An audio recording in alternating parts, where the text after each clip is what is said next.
Shalom saudara, senang bisa kembali ke tempat ini. Saya harap nggak bosan lihat muka saya. Untuk kali ini saya khotbah di sini bukan diundang, tapi saya minta saudara. Karena 2 minggu yang lalu saya dikontak Liani, sayanya nggak bisa datang. Sayanya sibuk pacaran sama istri saya. Saudara, ada satu hal yang saya mau sampaikan tadi semalam saya tidak bisa tidur sama sekali, saudara. Ada sesuatu yang membuat saya gentar sekali. Lalu dalam roh saya menangkap ada sebuah suara dalam 10 hari ke depan. Saya bersyukur saya ada di tempat ini karena saya mau sampaikan ini langsung, saudara. Karena kan Anda ini kan para pendekar sakti, penjaga bangsa, ya kan. Jadi saya mau sampaikan dalam 10 hari ke depan saya feeling gak enak sekali, saudara. Akan ada banyak goncangan dalam 10 hari ke depan. Saya enggak tahu apa itu, tapi saya menangkap di Pulau Jawa. Sepanjang Pulau Jawa akan ada goncangan yang enggak asik banget. Tapi saya berharap ini enggak terjadi. Berharap itu hanya sebuah warning untuk membangkitkan setiap kita untuk menjaga kembali bangsa kita, terutama Pulau Jawa, saudara. Jadi saya sampaikan ini, saya minta tolong supaya teman-teman Mahanaim yang nggak pernah kenal tembok, kan tembok semua dirubuhin Pak Anda semua kan. Jadi untuk bisa jaga bangsa ini sudah 10 hari ke depan, ada sesuatu yang kurang baik, saudara. Tapi saya percaya, saya berdoa dan saya percaya kalau kita bareng-bareng berdiri maka itu akan dilalukan buat Indonesia. Saudara, mari buka Alkitab saudara di Wahyu pasal yang kedua ayat yang ke-17. Pada waktu kita di Semarang kemarin, hamba Tuhan dapat firman Tuhan tentang Wahyu 2 ayat yang ke-17, saudara. Saya mau coba sampaikan apa yang saya pelajari beberapa hari terakhir ini, apa yang Tuhan ajari saya, saudara. Saudara, sebelum kita baca Wahyu 2:17, saudara, tahun depan apapun yang terjadi, saudara. Kalau dunia berkata tahun depan adalah masa kesukaran, masa kegelapan, dan itu semua bukan buat Anda dan saya.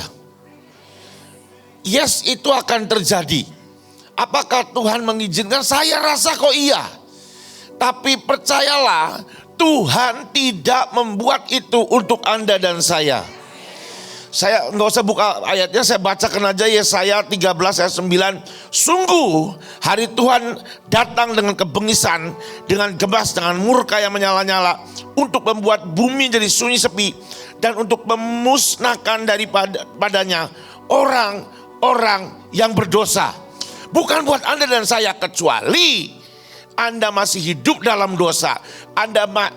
Setiap kita pasti berdosa. Tapi kalau Anda masih hidup di dalam dosa, itu jadi masalah. Jadi saya percaya, saudara, kita nih saudara, kita tidak akan mengalami masa kesukaran besar. Kita hanya melewati masa kesukaran besar. Nah, masalahnya gini. Melewati itu Tuhan menggambarkannya, Anda di sebelah kanan kiri Anda ada dapur perapian. Anda di tengah-tengah, Anda lewat. Anda kerasa angetnya enggak? Ya kerasa anget doang. Tapi kebakar enggak? Enggak akan. Selamat enggak? Selamat. Diluputkan. Jadi percayalah, Anda dan saya hanya melewati, bukan mengalami, tapi melewati masa kesukaran besar. So, jangan takut, saudara. Nah, dan Tuhan ngomong ini, tahun depan, selama 9 bulan dari bulan kemarin sampai bulan ke-7, 6 ke-7, antara itulah. Sebenarnya Tuhan sedang mempersiapkan anak-anak Tuhan, hamba-hamba Tuhan. Kenapa? Saya tanya Tuhan, kenapa? Karena tahun depan Anda dan saya harus dan pasti akan mengalami yang namanya sebuah penuaian besar-besaran di akhir zaman. Mulai tahun depan, bahkan Tuhan jelas ngomong 23, 24, 25 akan terjadi puncak bahwa Tuhan akan memberikan tuaian besar. Tuhan akan memberkati setiap kita. Nah, pertanyaannya untuk apa? Nah, inilah keajaiban Tuhan dan kebaikan Tuhan. Tuhan kalau kerja satu itu multifungsi. Yang orang berdosa dihantam, yang anak Tuhan, yang anak-anaknya, pasukannya, hamba-hambanya dibuat untuk menerima berkat. Untuk apa? Saudara, Mazmur pasal yang ke-91 bilang gini, walaupun 1000 rebah di sisi, ayo kanan dulu, kiri dulu. Ayo pokoknya kanan kiri sama, pokoknya rebah aja pokoknya. Yang mau kiri mau kanan pokoknya rebah gitu aja. Gitu? Kamu akan apa? Tetap berdiri. Kamu hanya apa? Jahat, Anda tuh jahat. Ada orang jatuh kok ditonton. Itu, masa ada orang jatuh dari motor? Ya jatuh, berdarah. Ambil handphone, Insta story. Kejam saudara. Bahasa Indonesia terjemahnya salah. Bahasa Indonesia terjemahnya salah. Bahasa aslinya tulisannya itu nabat. Kata nabat itu enggak cuman melihat, tapi melihat dan memperhatikannya. Memperhatikan apa? Mempedulikan, menolong. Paham saudara? Jadi tahun depan, mulai tahun depan akan banyak orang runtuh berjatuhan. Anda, gimana cara Anda menolong kalau Anda tidak diberkati?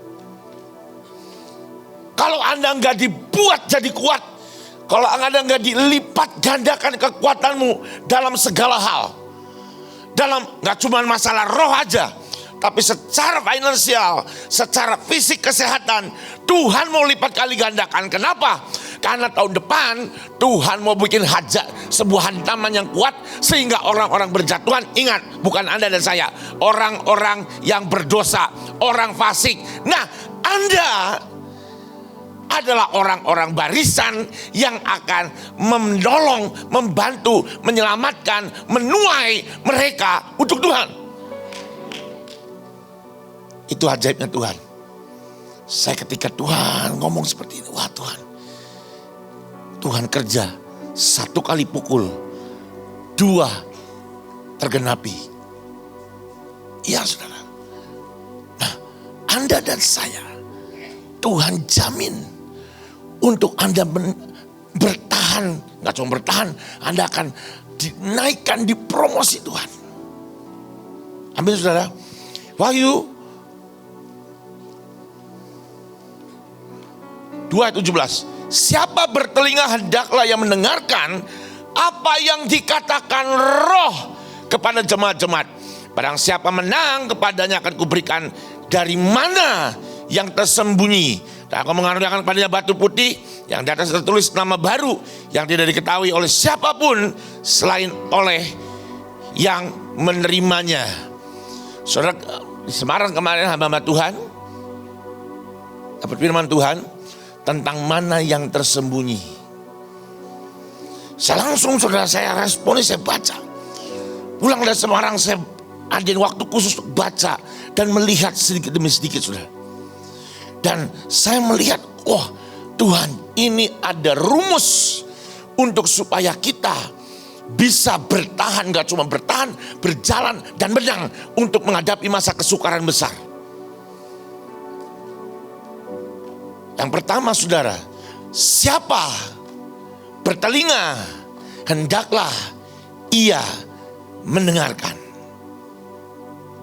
Saudara, waktu itu setelah doa, Ibu Iin sempat membahas tentang keintiman. Kalau tentang mana tersembunyi, ini letaknya ada di tabut. Tabut bicara tentang keintiman. Iya saudara, karena tabut itu kalau Anda pelajari saudara, saya pernah sempat kasih masukan ke Mahanaim. Ini tabut, tongkatnya jangan pernah dicabut. Kenapa? Karena tongkatnya harus selalu ada di situ. Firman Tuhan berkata, jangan kau cabut tongkatnya. Kenapa jangan dicabut? Karena setiap saat harus bisa dipanggul. Dipanggul artinya bersentuhan dengan manusia. Ingat tabut pernah ditaruh di kereta yang ditarik keledai. Apa yang terjadi? Tuhan ngambek. si Usa saudara, orang mau jatuh, Tuhan baik, Usa ini baik loh. Supaya jangan jatuh ditahan, mati saudara. Kenapa? Karena hari itu tidak terjadi sebuah hubungan yang bersentuhan antara manusiawi dan ilahi. Tuhan dan manusia tidak bersentuhan. Hari itu Tuhan marah. Karena Kabut bicara masalah keintiman. Nah, lebih praktis lagi keintiman itu apa? Yaitu mendengar. Saudara, sejak sebelum pandemi sudah, Tuhan ngomong sama saya terus. Ajari jemaat di gereja. Dengar suaraku, dengar suaraku, dengar suaraku. Ketika pandemi lebih kencang lagi. Dengar suara Tuhan, dengar suara Tuhan, dengar suara Tuhan. Dan sampai ke sini saya tahu sudah. Karena ke depan nanti ketika kita harus melewati masa yang gelap saudara. Dunia gelap. Mata gak bisa lihat, tapi telingamu ketika mendengar, engkau akan dengar Tuhan bilang belok kanan, belok kiri, lurus, atau jongkok, atau duduk, atau tiarap, atau lari, atau jalan. Dan Tuhan mau kita mendengar. Kalau hari ini kau berkata aku masih belum peka dan belum bisa dengar suara Tuhan, ayo belajar saudara. Firman Tuhan berkata domba-domba mengenal suara. Lah Anda kalau gak dengar suara Tuhan, Anda itu dombanya siapa? Ada satu masa ini saudara, yang akan datang ini. Telingamu mendengar Tuhan. Mendengar apa saudara? Mendengarkan apa yang dikatakan Roh kepada jemaat-jemaat. Saudara, di Lukas ada firman Tuhan bilang ini. Nanti ketika Yerusalem terkepung, celaka ibu-ibu yang sedang menyusui. Betul nggak? Anda baca itu kan? Celaka ibu-ibu yang sedang, apa itu artinya? Buat saya saudara, ketika saya pelajari itu, ibu-ibu yang sedang, ibu-ibu itu pasti perempuan kan? Sekarang saya mau tanya, gereja, secara umum gereja, ada secara khusus kita gereja. Pribadi lepas pribadi gereja, tapi secara umum itu juga gereja. Itu sebagai mempelai Kristus perempuan kan? Celaka ibu-ibu yang sedang menyusui bayinya. Artinya apa? Kalau gereja tidak mengajarkan dan tidak membuat anak-anak Tuhan jadi dewasa dan mendengar suara Tuhan sendiri, maka celaka. Saya khotbah di gereja, saudara, gereja saya. Celaka nih gereja Big Miracle Church di Bandung kalau Anda jemaat, Anda gak belajar dengan suara Tuhan. Saya bilang kalau Anda mau tanya Tuhan sesuatu, datang ke saya. Sebelum datang ke saya, sendiri di rumah, tanya Tuhan dulu. Dengar gak dengar kita janjian ketemu, tapi engkau sudah ngelakuin, tanya Tuhan dulu. Jangan sedikit-sedikit, cari hamba Tuhan. Pak, saya punya masalah ini. Tolong tanyakan Tuhan apa maunya. No. Anda tanya Tuhan dulu. Dengar enggak dengar, baru ketemu hamba Tuhan. Jangan belum Anda tanya, cari hamba Tuhan. Loh, setiap Anda dan saya mau hamba Tuhan enggak hamba Tuhan, Anda harus mendengar suara Tuhan. Loh, domba-domba mendengar gembalanya. Amin saudara. Mendengar, sekali lagi, mendengar apa yang dikatakan Roh kepada jemaat. Ada satu kata yaitu Roh. Saudara, saya mau cerita sesuatu yang simpel buat saudara. Bagaimana mendengar suara Roh Kudus. Loh, Tuhan itu kan roh kan. Sekarang saya mau tanya, Anda itu apa? Tubuh, jiwa, dan roh. Lah masalahnya, Anda dan saya itu punya kekuatan, punya penghalang untuk mendengar roh, yaitu apa? Daging, tubuh. Loh, firman Tuhan apa? Apa yang keinginan roh sama keinginan daging sama nggak? Beda. Ya saudara. Jadi artinya gimana? Supaya Anda mendengar suaranya, lemahin daging Anda. Satu hal yang praktis yang Tuhan sedang ajarkan saya untuk terus supaya roh kita connect sama Tuhan, puasa. Saya tahu ini sulit. Puasa, saudara. Saya ini ngobrol sama hamba Tuhan yang pernah khotbah sini, Samson Dabas. Kan dia kalau puasa bisa puluhan hari, 30 hari, 40 hari. Gak makan sama sekali. Ya minum. Gak minum ya kering.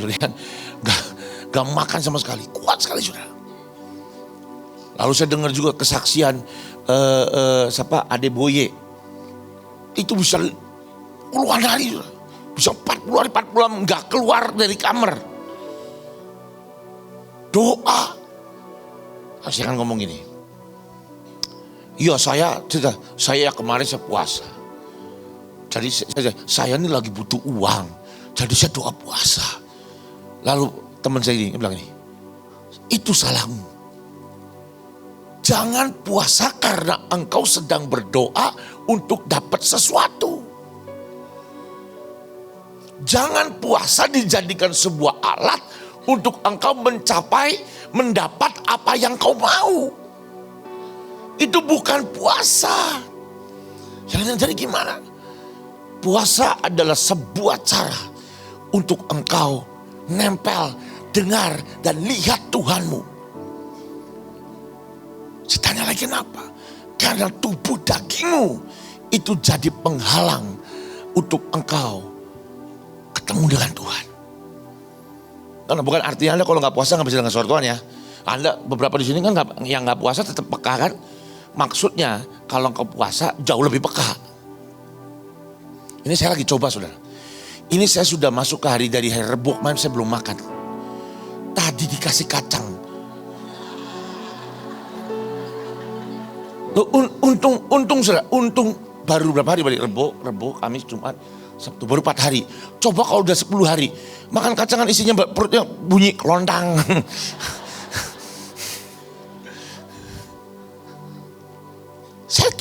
Saya lagi coba, saya gak makan sekali. Gak makan sekali. Saya lagi coba, saudara. Kenapa? Kenapa saya mau coba ini? Karena saya harus lemahkan. Ini orang doyan ngamuk, saudara. Ini orang gampang kepancing emosinya. Begitu puasa baru hari ketiga, kemarin ada yang bikin kesel, saudara. Mau marah, capek, saudara. Capek, beneran. Anda coba puasa, masuk hari ketiga tuh badannya daging lemas, saudara. Saya mau coba berapa hari? Saya sih cuma seminggu aja dulu, saudara. Nanti seminggu jeda makan-makan dulu, udah gitu coba lagi. Saya mau nanti suatu 40 hari saya mau puasa. Tanpa makan, hanya minum saja. Bukan kuasop, air bening biasa, saudara.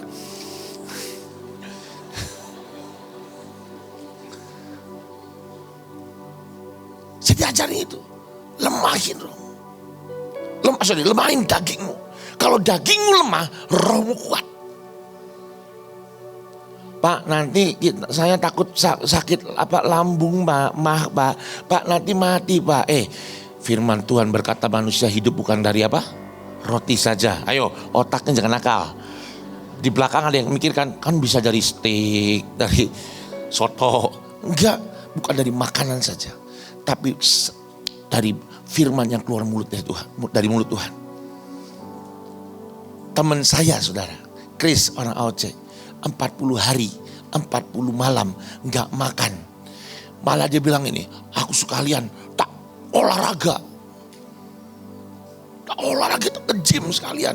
Lagi puasa 40 hari, nge-gym sekuat-kuatnya. Sampai lemes. Kok gak mati? Salah satunya adalah dia mendengar Tuhan, baca Alkitab, mendengar, nyembah. Itu akan menguatkan Anda.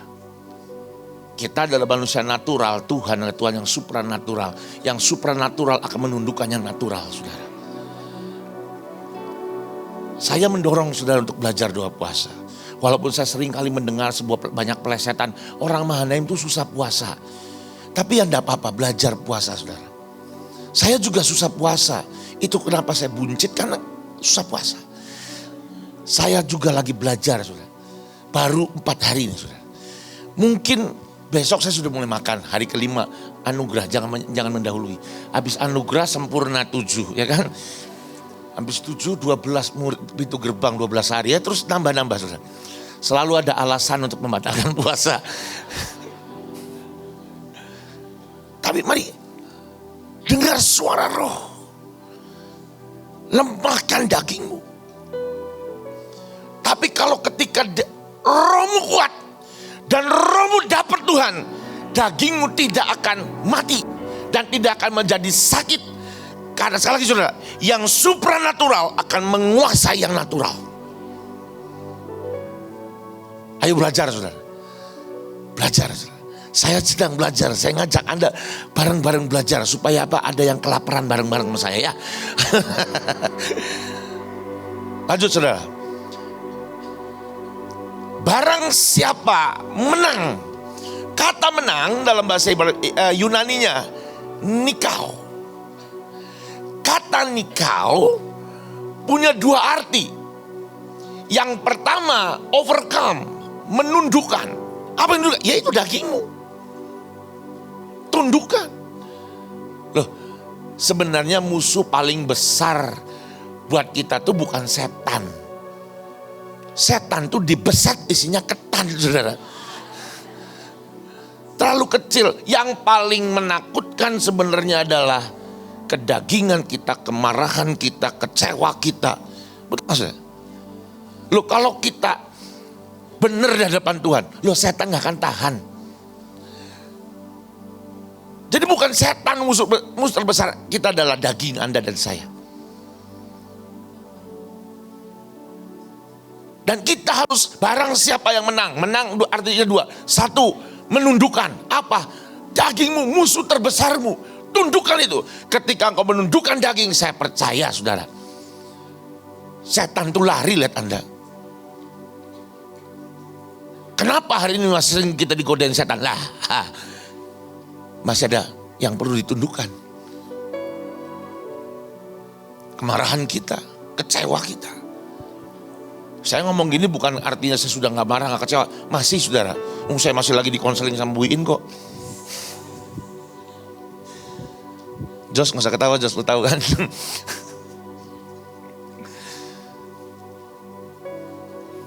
Iya saudara. Tundukkan. Tundukkan. Dagingmu tundukkan. Kemarahanmu tundukkan.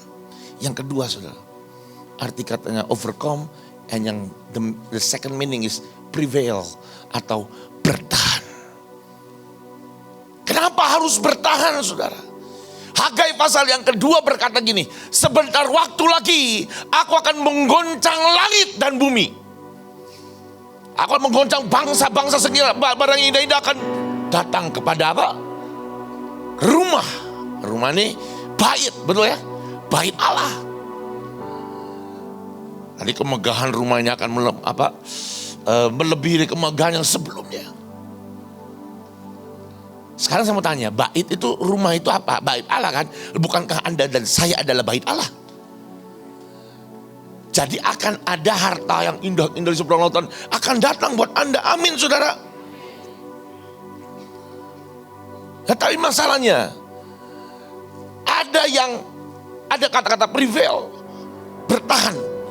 Kalau ada firman Tuhan yang berkata Anda dan saya harus bertahan, berarti tetap kita akan ya namanya ngalami goncangan tetap. Tuh, kalau langit dan bumi tergoncang, Anda kan masih di bumi. Betul nggak saudara? Jadi ngalami goncangan, tapi firman Tuhan berkata ada anugerah untuk engkau dan saya bertahan. Ketika engkau bertahan, maka selanjutnya saudara, kan tadi tundukkan, dengar suara Tuhan, jadi dewasa, tundukkan setiap dagingmu, bertahan. Setelah bertahan saudara, maka engkau akan mendapatkan apa saudara? Mana yang tersembunyi. Pertanyaan saya, kenapa ditulis kata-katanya mana yang tersembunyi? Loh, kalau mana tersembunyi berarti ada yang nyembunyiin. Ya nggak saudara? Lah ada yang nyembunyiin. Lo kalau gak ada yang nyembunyiin, gue kata sembunyi. Gampang kelihatan, dapat langsung. Kenapa disembunyikan? Buka Alkitab saudara. Amsal 25 ayat 2-3. Kemuliaan Allah ialah merahasiakan sesuatu. Tetapi kemuliaan raja-raja ialah menyelidiki sesuatu. Seperti tingginya langit, dalamnya bumi, demikianlah hati raja-raja tak terduga. Saya seneng banget tadi Joshua ngomong upgrade. Iya saudara, upgrade. Kenapa sembunyi? Ya karena Tuhan yang menyembunyikan. Kenapa? Supaya kita menggali. Apa itu menggali? Ada upgrade. Menggali itu belajar saudara. Gak cuma belajar firman Tuhan. Semakin hari kau harus semakin dalam dan menguasai firman Tuhan. Dan ngerti apa yang Tuhan mau. Iya. Tapi gak cuma itu. Gak cuma itu saudara. Saya percaya saudara ya. Nih saya percaya. Semua manusia di ruangan ini pasti siap menerima berkat. Oh iya pasti siap. Kalau boleh saya mau pinjam uang 10 juta membuiin. Saya kasih orang sembarang. Pasti siap menerimanya. Gak ada satupun yang gak siap. Masalahnya setelah menerima kan harus dikelola. Nah itu tuh. Nerima berkat itu semua siap. Siap pasti. Ada sini gak siap nerima uang? Saya apa gak siap? Bohong. Itu pura-pura. Itu kerendahan hati yang palsu saudara. Setiap kita terima, pasti siap lah. Tapi mengelolanya masalah saudara. Saya sih jujur ya saudara, saya sih berasa ya. Baktera ini udah kerja banyak, kerja doa keliling, menjarah. Tapi sesungguhnya saudara harusnya sudah jauh lebih besar dan lebih kaya daripada yang sekarang. Kenapa? Ada banyak dari kita sudah dikasih pintu, nggak ngerti cara masuknya. Sudah dibukakan semuanya, nggak ngerti cara ngambilnya.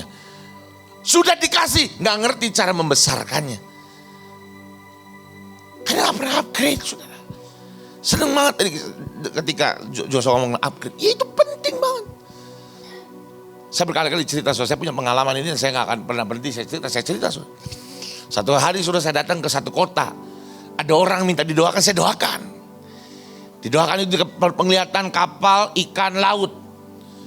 Lalu tanya Roh Kudus apa? Dalam 3 bulan dia akan diberikan kapal dan punya bisnis ikan. Maksudnya nelayan saudara, nangkap ikan. Saya doain. Dan saya pergi. Setahun kemudian lah kira-kira. Setahun lebih lah. Saya datang lagi ke kota itu. Saya kalau saya lupa. Sama Tuhan, Pak inget gak?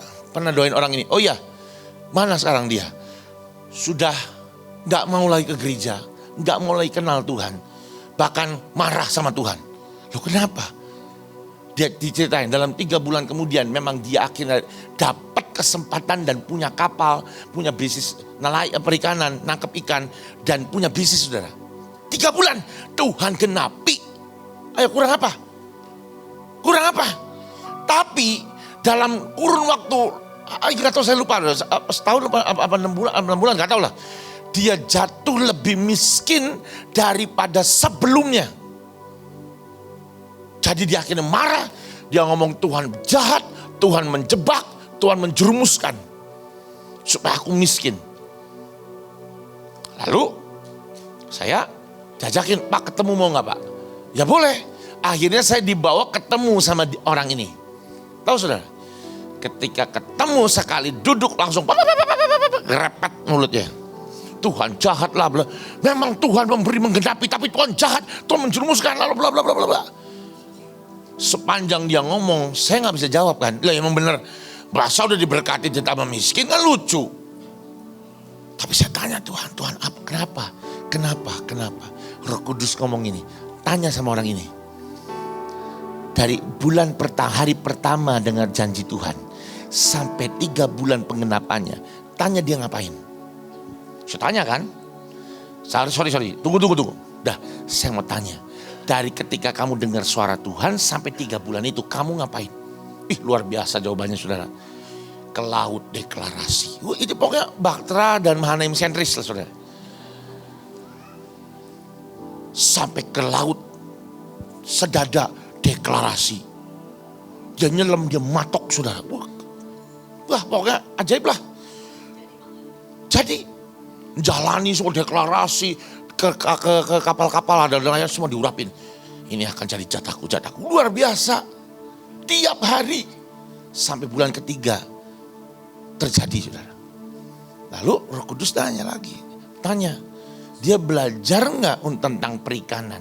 Belajar tentang nangkap ikan, belajar tentang packaging, belajar untuk cari cara untuk ngejualnya, bla bla bla bla. Yang secara teknisnya saudara. Saya tanya dia, enggak kerjain itu. Terima berkatnya siap, mengelolanya parah. Saya mau tahu ya, Tuhan bilang gini, tahun depan 23, 24, 25 akan ada yang besar sekali yang Tuhan mau berikan. Saya mau lompat saudara, khotbah saya lompat. Tiba-tiba Roh Kudus bilang, lompat khotbahmu. Gak nyambung dah, gak tahulah. Kejadian pasal yang ke-13 itu saya sudah sampaikan di gerejanya Pak Fendi sudah. Saya langsung lompat aja ya supaya ayat yang ke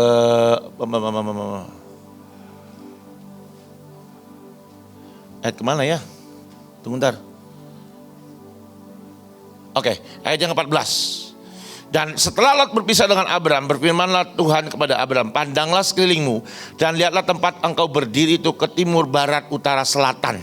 Sebab seluruh negeri yang kau lihat itu akan kuberikan kepadamu dan kepada keturunanmu untuk selama-lamanya. Saudara, Tuhan ngomong gini, aku akan beri yang besar, saudara. Nah, kalau Anda baca ini, saudara, itu ngomong nih, aku berikan tanah-tanah raksasa buat engkau. Ketika saya baca ini, saya selidiki lagi. Ternyata semua arah yang Tuhan suruh Abraham lihat, saudara, itu adalah the land of giant. Kejadian 15 ayat 18. Pada hari itulah Tuhan mengadakan perjanjian dengan Abram serta berfirman, kepada keturunanmu kuberikan negeri ini, mulai dari sungai Mesir sampai ke yang besar itu sungai Efrat, yakni tanah orang Keni, orang Kenas, Kedmon, Het, Feris, dan Refraim, orang Amori, orang Kanaan, orang Girgasi, dan orang Yebus, dan itu adalah giant. Dan Tuhan ngomong gini, the land of giant will be given unto you. Lihat, aku akan berikan tanah raksasa. Lalu saya kasih penglihatan sudah. Ada raksasa yang dicabut, diambil sama Tuhan, disingkirkan. Dan tanahnya jadi milikmu. Amin sudah. Apa artinya sudah? Ini yang Tuhan ngomong. Tahun depan, 23, 24, 25. Akan ada orang-orang yang di atasmu secara finansial, keuangan yang kaya, tapi mereka orang fasik dan orang berdosa. Tuhan akan singkirkan mereka dan usahanya, tanahnya will be given unto you. But are you ready for it? Tapi Anda siap untuk itu, saudara? Anda siap ketika tanah raksasa diberikan sama Anda? Saya ngomong secara beberapa teman saya. Secara praktisnya gini. Kamu kerja apa sekarang? Aku supplier biasa. Supplier berarti di atasnya distributor ya? Atau kebalik? Supplier distributor apa? Mbulah gitulah pokoknya. Misalnya supplier atasnya distributor kan? Kamu supplier, ya saya supplier kerjanya. Atasmu apa? Distributor, anak Tuhan bukan? Bukan, itu bakal jadi milikmu. Anda distributor, Ada distributor, ada mungkin importir. Ya. Importir anak Tuhan bukan? Bukan. Siap-siap, itu akan Tuhan kasih buat engkau. Nah masalahnya, siap nggak?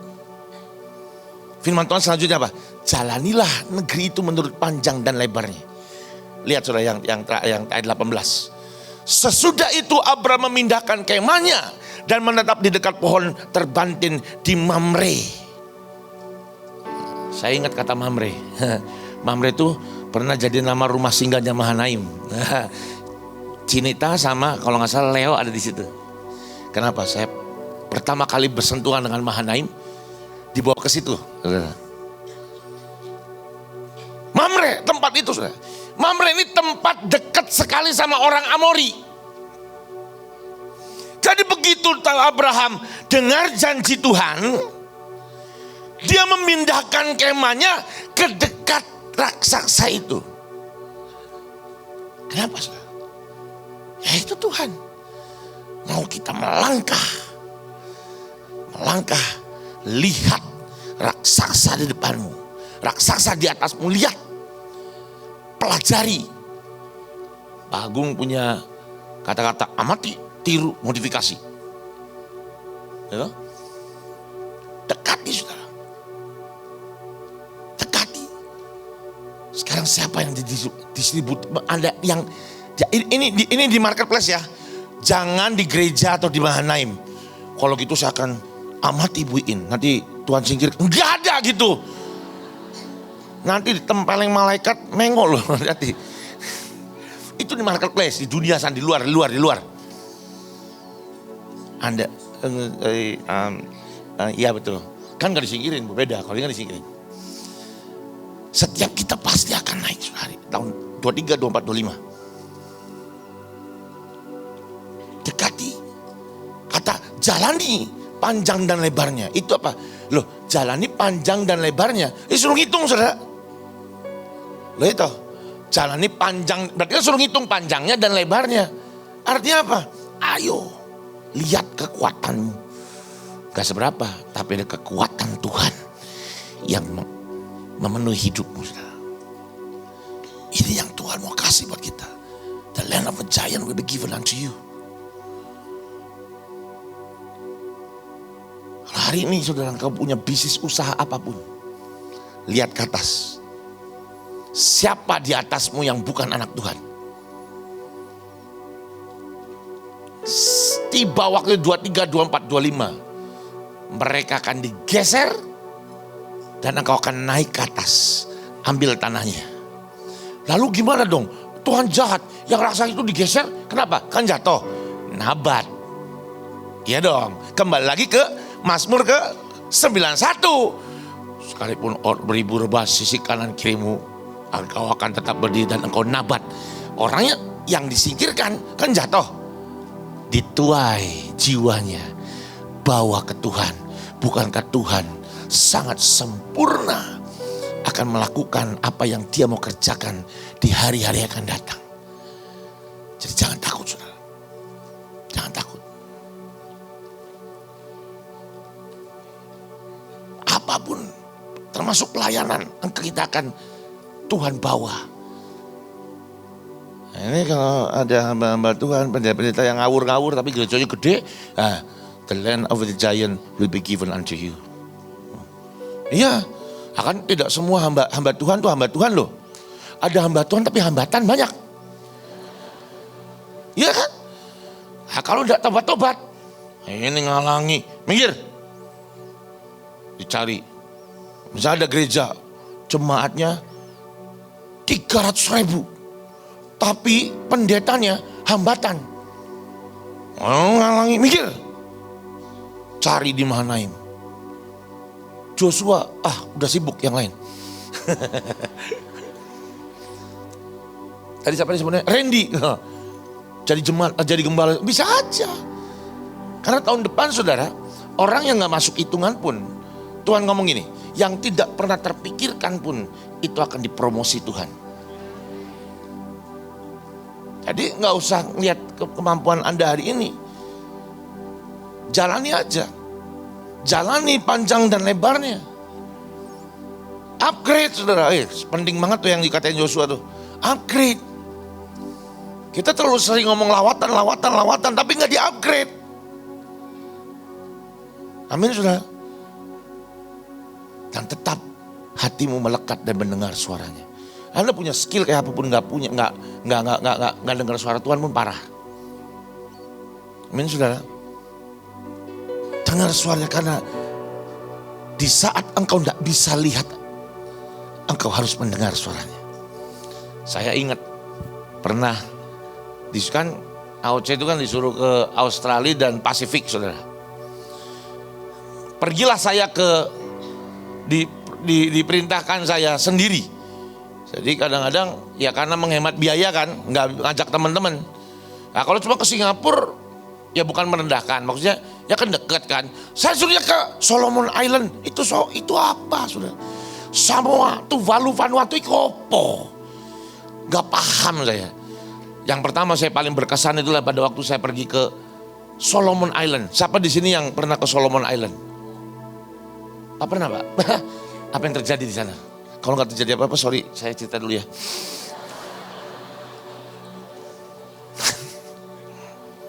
Saya disuruh pergi ke sana sudah. Tanpa nggak ngerti di sana apa. Visa pun via email. Sudah sampai sana, sudah bayar pakai ini, nyampe kotanya ke itulah Honoria. Pak Bang apa? Honoria ya? Lah, Honoria, benar Honoria. Pergi ke sana sudah. Saya nggak punya kenalan, sendirian sudah. Saya ngomong sama Tuhan, nyampe itu cari hotel pun datang nggak punya hotel. Cari taksi, cariin saya hotel. Di mana? Di kota. Iya, di kota. Nyampe kota, dapat hotel. Bayar. Saya masuk ke hotel, saya mau nangis sudah. Tuhan. Kan tiketnya mahal ya Pak ya. Harus ke Australia dulu, kadang transit lagi ke ke Fiji, kalau nggak New Zealand baru terbang ke Solomon Island. Itu mahal sudah. Saya ngomong Tuhan, kalau cuma datang doa deklarasi patok pulang, rasanya kok aneh. Please Tuhan, izinkan aku melihat sesuatu yang Engkau lakukan. Saya doa, bahasa roh. Saya dengar suara Tuhan ngomong gini, kamu lapar ya? Loh, lagi seru-serunya doa, kamu lapar ya? Lagi seru-seru minta Tuhan, kamu lapar ya? Ya jawablah, iya emang belum makan kan, baru landing mau ngapain juga gak ngerti sudah. Itu di sebelah ada Chinese food. Duduk Chinese food. Judulnya Chinese food, yang layanin semua orangnya orang-orang Melanesia semuanya. Orang Papua gitu, teman-teman saudara kita dari Papua. Datang. Satu, tampangnya udah kayak Bill Cosby saudara. Datang. Lalu di sini ada keberanian cuma nanya doang. Are you Christian? Oh yes. Di sini dia oke, saya pesan puyung hai, nasi sama capcay, udah. Terus ya, mau kamu sibuk nggak? Kalau nggak sibuk, temenin saya ngobrol sama makan. Iya boleh katanya. Pelayannya tuh duduk ngobrol. Terus kamu Kristen? Iya. Kamu di sini gereja nggak? Oh iya, kita di sini gereja. Kalau saya gereja apa Anglikan kalau saya? Anglikan namanya nggak? Iya. Iya kita harus ke gereja. Cerita.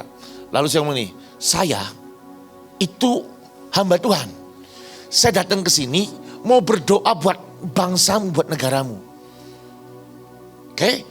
Jauh nih saya datang dari Indonesia. Pernah dengar Indonesia? Iya tahu katanya. Jauh, mahal. Mau nggak kamu jadi orang Solomon Island yang pertama yang saya doain? Oh mau katanya, saya doain. Sebelum makanan datang saya doain dia, saya pegang tangannya.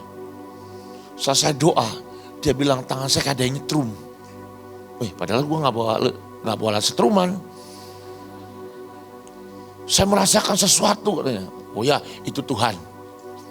Kamu harus ketemu sama ponakan saya. Ponakan saya itu pendeta gereja Anglikan di kota ketua pokoknya yang nanganin semua anak muda di kota itu. Agus, mau saya telepon sebentar. Dia keluar, saya ditelepon. Saya makan. Makan selesai, datang satu saudara. Ponakannya si bapak ini. Saya cerita lagi. Saya doain saudara. Boleh nggak saya doain? Kamu kan hamba Tuhan. Merepresentasikan saya sudah berdoa buat pendeta di sini. Mau ya? Saya doain. Saya doa pakai bahasa Inggris yang terbatas. Enggak cascisus seperti mungkin Joshua lebih cascisus. Terbatas lah. Tapi dia nangis dan tiba-tiba jatuh dari kursi. Orang gereja Anglikan, mana ada yang gitu-gitu. Nangis tuh. Saya angkat, saya peluk sudah. Udah selesai, saya tenangin. Udah jangan lama-lama nangisnya. Ini gue makan udah kelar, mau istirahat nih. Duduk kan, udah duduk. Setelah di I feel God, aku ngerasain Tuhan. Kamu harus ketemu sama senior pastor saya. Tambah lagi saudara. Ajaib, step by step saudara. Oke. Kapan? Sekarang saya telepon. Tambah lama nih duduk di restoran nih. Silakan telepon datang. Rupanya ini adalah kepala gereja, seluruh gereja Anglikan senegara itu saudara. Duduk, saya ngobrol. Saya tanya mau makan gak? Belum makan, belum. Saya beliin makan. Sudah makan kelar, perut kenyang. Hati kan tentrem kalau perut kenyang. Bertentangan dengan khotbah yang tadi. Saya doain saudara, boleh enggak? Kan Bapak pemimpin gak? Anggap kalau saya doain Anda, berarti saya sudah berdoa buat anak-anak Tuhan satu negara ini. Oh iya boleh. Saya doain saudara. Kejadian yang sama, nangis jatuh dari kursi, menggerung-gerung. Saya angkat, saya peluk lagi. Sudah tenang, duduk, ngobrol saudara. Dia bilang, kamu pulang kapan? Pulang 2 hari lagi. Saya mau ke satu pulau yang katanya pernah ada perempuan yang dibawa untuk jadi istrinya Raja Salomo. Jadi saya ke sana. Ya kan pasti Raja Salomo juga pernah ke situ. Ya nggak pernah mungkin, nggak tahu pernah. Nggak ada yang pernah cerita sama saya, pernah nggak? Soalnya nggak tahu lah.